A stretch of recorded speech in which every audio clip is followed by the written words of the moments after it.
So here's what we do on the back end. Essentially, we take this kit here. We have to change the bumper. That's the old bump stop. Put a short one on it. Take off the old shocks, put new shocks on. Take off the old, what's that called? Spring cradle thing. Goes on the back of the spring, back here. And then put this new, shrunk down a little bit one. And then essentially what we're doing is, see how the springs go over top of the rear end? Well, what they do is you put this cradle on there and you shift it to the bottom of your rear end underneath.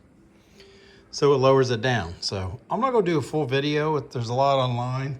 You basically have to take this bolt out up here, disconnect these bolts that are going over top.